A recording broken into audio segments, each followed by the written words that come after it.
Aujourd'hui, il est 15 heures. Alors 15 heures, un après-midi, lundi, normalement j'avais un rendez-vous client. Et comme vous pouvez voir, il n'est pas là. Il n'est pas là parce que samedi, quand j'ai envoyé le lien de visio avec lequel je devais faire ce rendez-vous, il m'a annoncé qu'en gros, il ne viendrait pas au rendez-vous et qu'en gros, de toute façon, il avait trouvé un autre prestataire. Alors, ce qu'on avait convenu quand même, ce qu'il faut savoir, quand on a un prospect, nous, on lui propose d'étudier son projet, d'étudier un minimum sa stratégie avant de faire une offre de service. Ça nous prend 2 semaines en général parce que on fait un mini audit qui nous prend 3-4 heures et c'est nécessaire pour nous de travailler de cette manière-là avec eux pour pouvoir vraiment avoir une idée aussi de la jauge de budget qu'ils doivent dédier pour eux en quelque sorte. Et c'est vraiment pour eux qu'on le fait. Or, il y avait les fêtes de Noël, bref, tout ça faisant que on n'a pas pu proposer dans les 2 semaines et je leur ai demandé, je leur ai bien dit à l'avance, est-ce qu'un mois ça vous va parce que j'aurai pas le temps de le faire par ailleurs? Oui, il n'y a pas de problème, vous inquiétez pas, on n'aura rien lancé d'ici un mois. Bah résultat, ils ont trouvé un autre prestataire. Super. Alors, dans un premier temps, je trouve ça assez irrespectueux de ne pas rencontrer un minimum l'autre prestataire qui aura travaillé sur son offre de service. Et de deux, pour le coup, est-ce qu'il a la mesure du fait qu'on ait travaillé ces éléments pour lui? Eh bien, j'ai décidé de m'en servir aujourd'hui pour vous montrer justement qu'est-ce qu'on intègre dans ces missions, qu'est-ce qu'on entraîne dans ce micro-audit, parce que il n'y a pas de raison que je travaille pour rien, hein, j'en ai un peu ras-le-bol, ça nous arrive assez souvent, je vous dirais à peu près 3-4 fois par an. Et en général, je les jauge bien. De temps à autre, les gens ils ne nous dédient même pas le temps qu'ils ont demandé au préalable qu'on fasse. C'est comme pour un artisan, quand il dit je vais me déplacer pour faire un devis et qu'au final, il ne convertit pas. Pour le coup, peut-être que ça leur revient un petit peu moins cher que 3-4 heures de boulot, mais c'est quand même un investissement. Au pire, il y a même des personnes, ils n'honorent même pas le rendez-vous, ils vous donnent plus de nouvelles. C'est encore pire, vous voyez. Là, au moins, il s'est excusé, il a dit qu'il avait choisi quelqu'un d'autre. Mais bon, j'ai choisi de vous montrer ça. Regardez un petit peu tout ce qu'on intègre dans notre offre de service et dans notre micro-audit. Ça vous donnera peut-être l'idée de l'investissement et de la mesure. Et puis, pour tous les étudiants qui me regardent aussi beaucoup, ça vous donne un peu des idées de qu'est-ce qu'on intègre là-dedans pour pouvoir convertir. Parce que après, en général, une fois sur deux, voire peut-être un petit peu plus, on arrive à convertir. Générique.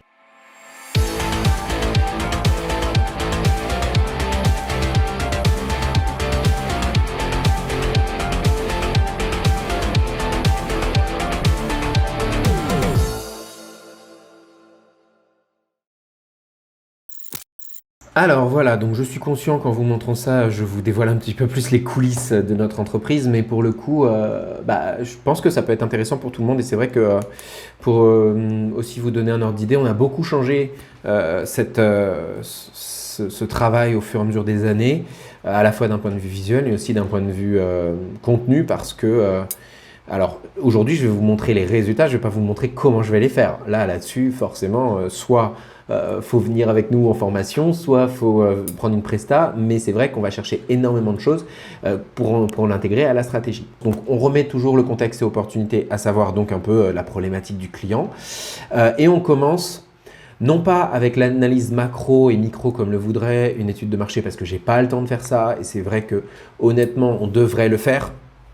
Moi, je me base sur ce qu'ils me donnent, les clients, c'est-à-dire je leur demande de me donner 2 concurrents. Un concurrent, alors en général, j'aime bien leur dire quelque chose d'un peu similaire à vous. En lancement de marque, c'est compliqué, mais quand même quelque chose de similaire à eux. Et en deuxième niveau,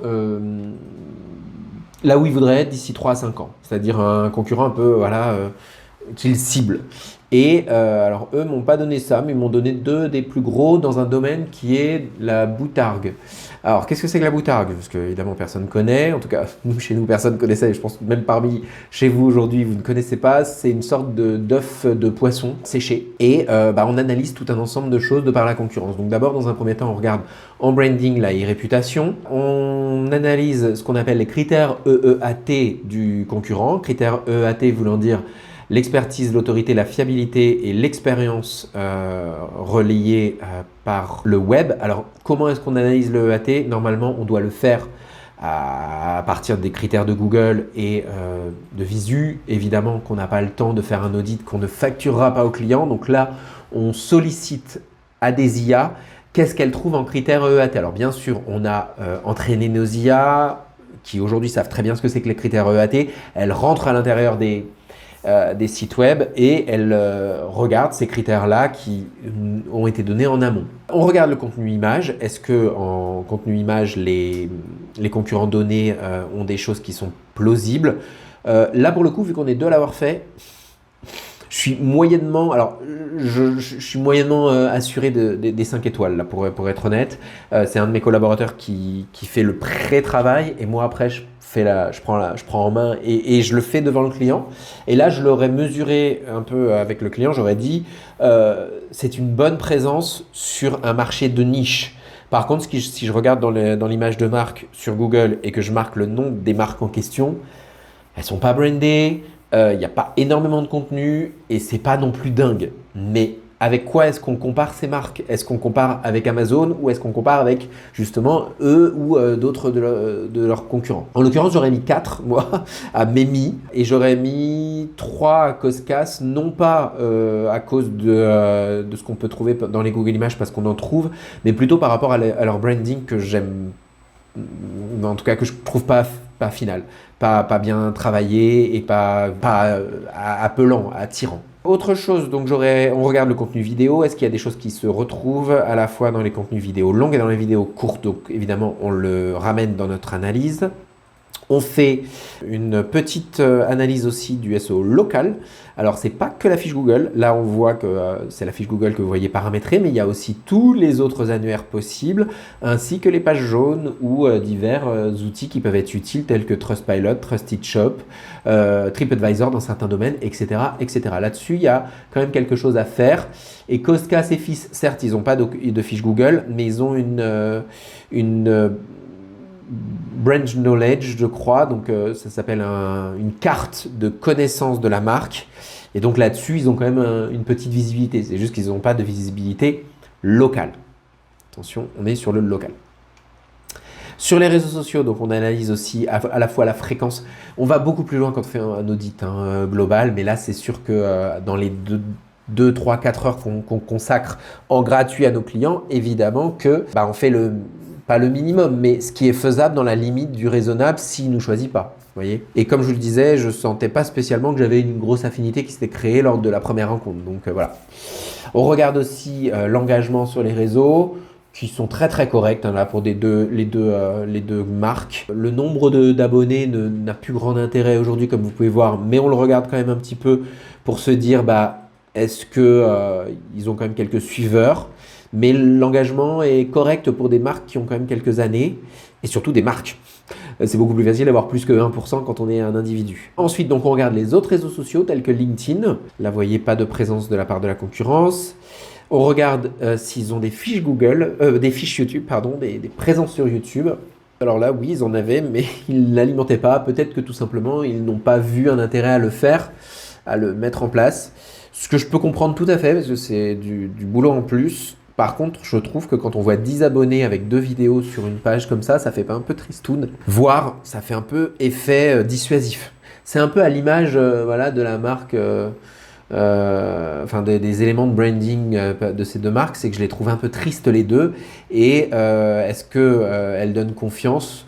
Oui, mais, c'est-à-dire je pense qu'on n'est plus en 2008 quoi. Les réseaux sociaux, donc on regarde aussi les autres plateformes que pourraient être TikTok et autres. Hein. Ça pourrait être Snapchat, ça pourrait être Twitch, enfin bon bref, là c'est pas le cas, donc ça n'a pas de grand intérêt. Et puis on passe à la partie web. Alors la partie web, comme je le dis, c'est indispensable que je montre ce travail, cette analyse de positionnement. Parce que sinon, ils vont rien y comprendre, les gens, si je leur fais juste leur envoyer. C'est déjà arrivé à une personne, même chose, on fait un premier rendez-vous, je leur dis c'est prêt, quand est-ce qu'on se voit? Ah, on n'a pas le temps, envoyez-nous ça. Bah non, en fait, je ne vais pas vous l'envoyer. D'abord parce que c'est important qu'on vous explique et que d'un point de vue pédagogique, vous compreniez quels sont les éléments et qu'est-ce qu'on a étudié. Et de deux, on ne fait pas du boulot gratos non plus, quoi. À un moment donné, il faut aussi qu'on puisse mettre en avant notre qualification et ce pourquoi on a établi après une stratégie.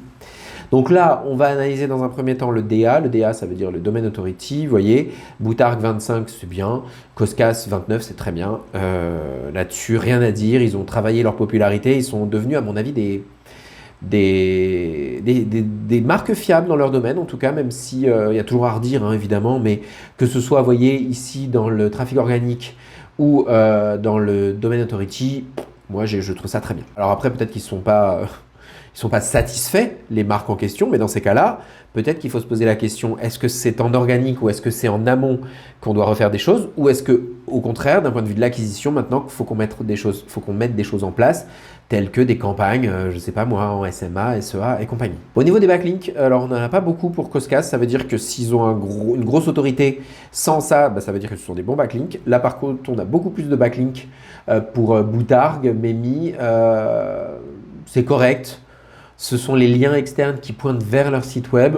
Coscas, je trouve ça un peu light, ça montre qu'ils n'ont pas beaucoup travaillé cet élément-là, peut-être qu'ils n'ont pas pris de mission de référencement naturel, tout simplement, ou d'analyse de comment le mettre en place avec des partenariats. De l'autre côté, il y en a un peu plus, je crois que c'est un peu plus sur le contenu pour Boutargue, donc ça joue et ça explique les backlinks. Et puis après, on fait un résumé justement sur quel est le meilleur domaine, le meilleur modèle dans lequel il se positionne. Alors là-dessus, vous voyez, c'est quand même des éléments de base. Nous, quand on fait un audit complet, il faut imaginer au moins le triple de temps nécessaire et le chiffrage d'un audit complet. Alors, pour un site e-commerce, on est entre 1200 et 1500 euros parce qu'on va à l'intérieur de chaque fiche produit également.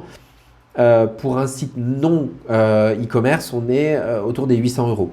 Mais ça va bien plus loin que ce que vous voyez là. On fait une analyse des mots-clés, on fait une analyse de la présence de la concurrence et du site en question, parce qu'en général, un audit, c'est aussi sur le site qui nous est mandaté.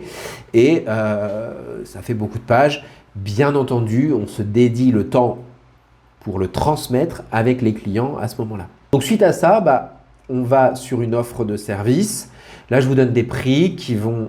alors, il y a un petit bug d'affichage, mais c'est pas blanc comme ça normalement. Voilà, ça s'affiche avec du temps. C'est une base. C'est une base, ça veut dire quoi? Ça veut dire que c'est ce qui me paraît, moi, être nécessaire en premier niveau. C'est-à-dire que c'est à moi un petit peu de jauger le budget que les gens sont prêts à dédier pour le lancement de leur marque et en fonction de est-ce qu'ils pourront mettre plus ou pas, parce qu'évidemment il y a toutes les options, tous les paramètres, et plus on a d'options et de marge de manœuvre et plus ça va être facile après d'avoir des résultats forcément.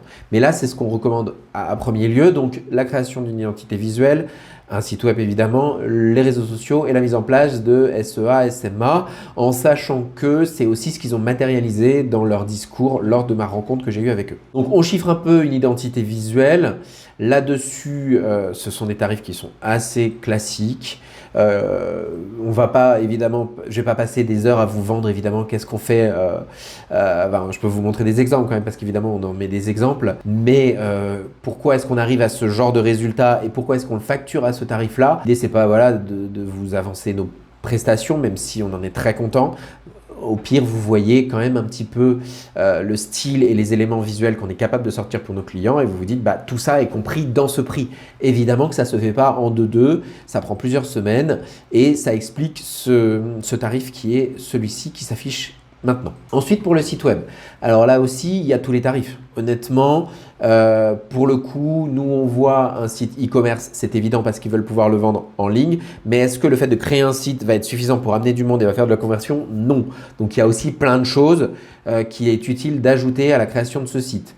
De base, un site e-commerce avec un nombre de pages classique, je ne sais plus combien ils en voulaient eux. Je crois que je l'ai écrit quelque part, mais 8 pages peut-être. Je pense que je l'ai peut-être écrit après. En tout cas, on intègre aussi la dimension référencement naturel pour nos sites e-commerce. Donc après, on montre des exemples de sites web, que ce soit pour nos clients et ce sur quoi on a pu travailler aussi en coaching, parce que beaucoup de personnes aujourd'hui ne nous mandatent pas forcément le fait de refaire un site web, mais nous mandatent une mission de formation sur comment le faire, parce qu'au préalable, ils ne l'avaient pas bien fait. Pour le coup, donc là, on scinde en deux, la partie webmastering et la partie SEO, netlinking, qui va être très évolutive en fonction du nombre de produits. Évidemment, là, on parle d'un site e-commerce avec 10 pages optimisées. Puis arrive le stade du lancement des réseaux sociaux. Là-dessus, même chose, on peut avoir pas mal de difficultés à bien caler un prix, un volume d'heures et des objectifs parce qu'il y a plein de choses qui sont imaginables. Là-dessus, j'avais pas envie de faire du cas par cas parce que c'est pas notre C'est pas ce qu'on vend le plus aujourd'hui, même si on a eu des résultats et on sait le faire. Mais en l'occurrence, chaque client est différent. Donc j'ai besoin de plus de rendez-vous avec les personnes pour s'assurer que on a la bonne stratégie. On montre quand même des exemples de comptes gérés par les clients dans le passé et on met nos grilles tarifaires qui, elles, sont sur notre site web. Voilà, vous avez tous les prix évidemment. Et on ajoute à ça le référencement local qui est très conseillé en animation régulière. De là, on propose de prendre la main sur les fiches Google, qui est une de nos spécialités. Il y a le tarif et la grille tarifaire sur notre site web également. On conseille un minimum de 6 mois au sein de notre agence. Ça peut être plus, ça peut être moins. Il y a des personnes qui passent sur 12, il y a des personnes qui passent sur 3. Moi, moins de 3 mois, je ne prends pas parce que je sais que je vais avoir besoin de minimum 3 mois pour l'animer et d'avoir des résultats. Et par contre, il faut savoir que Google a vraiment perdu de sa superbe en référencement local. Il y a 2 ans, c'était très facile. Très facile. Faut que je mesure quand même. Mais pour nous, ça nous paraissait plutôt facile d'obtenir des résultats via la fiche Google. Là, aujourd'hui, c'est plus dur. C'est plus dur tout seul, ça va être compliqué. Je ne dis pas que c'est infaisable, mais ça va être compliqué.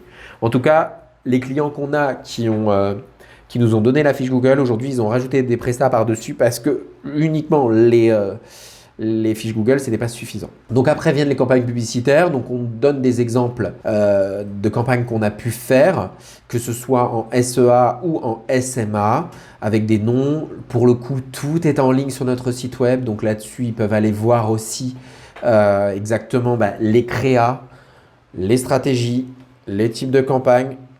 La seule chose qu'on ne donne pas, c'est les budgets et les résultats parce que c'est confidentiel. Mais sinon, tout le reste, on le montre et c'est prévu dans nos CGV en l'état. Et le coût qu'ils devront dédier à l'agence, évidemment, s'ils nous le mandatent. Ensuite, en e-commerce, il y a des ajouts. Alors vous allez me dire, waouh, ça commence à faire beaucoup. Bah oui, malheureusement, pour faire qu'un site commerce il vive, il faut énormément d'actions différenciées et toutes celles que je vous présente à l'heure actuelle. Alors après, certains peuvent se dédouaner de l'animation des réseaux sociaux, c'est sûr. Il y a des activités où on peut avoir juste une stratégie d'acquisition en ads, à condition d'avoir tout le reste en amont, hein, et ça marche. Mais eux m'ont demandé une stratégie avec les réseaux sociaux, donc je leur donne avec les réseaux sociaux. On intègre la maintenance mensuelle d'un site ainsi que le suivi et le fait de vérifier un peu de manière régulière la fiabilité du site, la rapidité et les conversions. En sachant que ça c'est une base, mais que dans la majeure partie des cas e-commerce, il est recommandé de solliciter de l'animation. Ça veut dire quoi de l'animation? Ça veut dire de pouvoir faire des modifications sur la page d'accueil, sur des sous-pages, sur les pages produits de manière régulière, sinon les gens ne reviennent pas. Donc là-dessus, soit les gens se font former ou ils nous le mandatent, soit on trouve un moyen justement de voir ce qui va leur convenir pour l'intégrer à l'intérieur même de la stratégie d'acquisition. Et enfin, moi aujourd'hui je colle, mais en tout cas j'accompagne les dirigeants parce que je me rends compte qu'il y a beaucoup de questionnements. Si on fait juste les prestats, on a beaucoup de friction et on commence à travailler, les résultats soit correspondent, mais ils ont plein de questionnements et en fait, ça prend énormément de temps à avoir l'aspect pédagogique qui est indispensable pour qu'ils aient en place la meilleure stratégie. Pour l'instant, les meilleurs résultats que j'ai eus, c'est quand les dirigeants étaient accompagnés. Donc, en l'occurrence, je leur propose un accompagnement sur mesure. Ici, je leur proposais 4 rendez-vous, c'est trop peu. Mais comme je vous ai dit, je n'avais pas eu un super fit sur le premier rendez-vous. Donc, je m'étais dit 4, c'est un minimum. Peut-être qu'on en rajoutera après. Pour le coup, en général, sur un lancement de marque, il faut plutôt prévoir une rencontre toutes les 6 semaines pendant 1 an. Donc là-dessus, on est à 6 à 8 rendez-vous, plutôt 8 d'ailleurs, à ce tarif-là, en sachant que souvent, ce sont des rendez-vous de visu, dans lequel est inclus aussi les livrables que je donne à la fin des rencontres et la production des éléments qu'on fait ensemble. Donc voilà, après pour résumer, j'avais un petit peu replacé les éléments pour les aider à avoir une visibilité, ainsi qu'une timeline sur le projet, timeline que ces gens-là ne verront pas, puisqu'au final, ils n'ont pas souhaité honorer ce rendez-vous comme vous avez vu. Alors à la rigueur, ça arrive, je vous l'ai dit, 3-4 fois par an, ça arrive que les gens ne se pointent pas, mais eux au moins ils ont prévenu. Ce qu'on a aussi, et qui est un manque de respect incroyable, c'est le ghosting, c'est-à-dire on fait une offre de service, je vais être honnête, plus de 50% du temps, ça convertit. Mais les autres 50%, je trouve que le minimum des choses, c'est d'être capable de dire je ne vous sélectionne pas, c'est le jeu, nous on accepte de faire ce travail pour eux, mais s'ils ont trouvé mieux ou moins cher ailleurs, très bien. Le plus important, je dirais, c'est surtout le fit qu'ils ont avec l'agence ou la personne qu'ils auront eu en face d'eux. Mais il y a des personnes, ils vous donnent du jour au lendemain plus de nouvelles. Et ça, c'est du ghosting. Je trouve que c'est un niveau d'irrespect qui fait que, en général, c'était arrivé plusieurs fois, les gens sont revenus 6 mois ou 1 an après en disant finalement on avait choisi quelqu'un d'autre et puis on n'a pas eu de résultat, donc finalement on vient vous voir quand même. Bah non, en fait. Je suis désolé, mais le respect, ça commence à cet endroit-là. Vous ne m'avez pas donné de réponse au moment où on vous a fait ce travail gratuitement. Pensez pas que je vais considérer qu'on va avoir une bonne relation derrière. Donc voilà, peut-être que je suis un peu trop old school, mais je pense que et c'est important aussi dans la relation que vous allez avoir avec une agence, que vous ayez quelque chose qui soit bien calé ensemble dès le départ, parce que sinon, on est dans un équilibre qui n'est pas bon dès le départ. Bref, qu'est-ce qu'il me reste à vous montrer? Je remets un petit peu les piliers stratégiques et les conditions de succès de comment est-ce qu'on peut atteindre des objectifs. Sur cela, je ne me suis pas trop pris la tête parce qu'il ne m'avait pas donné d'idée de budget et de chiffre d'affaires à atteindre. Mais quand les gens me le donnent, j'essaye de l'intégrer parce que évidemment, ça leur donne beaucoup plus de vues sur les facteurs clés de succès. Et j'aurai des éléments à vous montrer beaucoup plus complets, sauf que je ne vais pas vous les montrer parce que ce sont des personnes qu'on a signées et le côté un petit peu confidentiel fait que je préfère tout simplement ne pas les montrer. Mais déjà, vous en voyez un que peut-être d'ailleurs vous verrez l'entreprise arriver plus tard. Mais pour le coup, on vous donne quand même accès à une partie de ce qu'on fait. Donc on appelle ça des offres de services. C'est une partie donc audit, stratégie et évidemment offre de service. On passe 50% du temps sur chaque. Sur la partie audit, 50% du temps sur la partie un petit peu plus offre de service. Et comme je vous le dis, jusqu'à présent, ça convertit plutôt bien. Visuellement, j'aimerais encore atteindre un autre niveau. On est une agence spécialisée dans l'acquisition, donc là-dessus, c'est sûr que on n'est pas une agence de communication digitale branding. Vous voyez, branding, j'ai beaucoup d'amis dans le secteur, ils font des trucs époustouflants, mais ils n'ont pas ce côté acquisition. Nous, on est vraiment spécialisé dans l'acquisition avec le tracking, la vérification et le test and learn pour avoir le plus de résultats à terme. Voilà, bon, j'espère que cela vous a été utile. Comme d'habitude, je vous rappelle, je suis Cyril Thiard, je suis coach et formateur en marketing et marketing digital depuis une vingtaine d'années. J'ai une petite agence qui s'appelle ASD ainsi qu'un programme en ligne qui s'appelle le Programme Alpha que je vous invite à découvrir très très vite si vous voulez apprendre par vous-même et faire partie d'une communauté d'apprenants tous ensemble toutes les 2 semaines dans des visios collectives. Et sinon, alors en l'occurrence, n'hésitez pas à nous suivre sur les réseaux sociaux, quels qu'ils soient, ou vous abonner à notre newsletter. L'algo a changé. Salut, bye!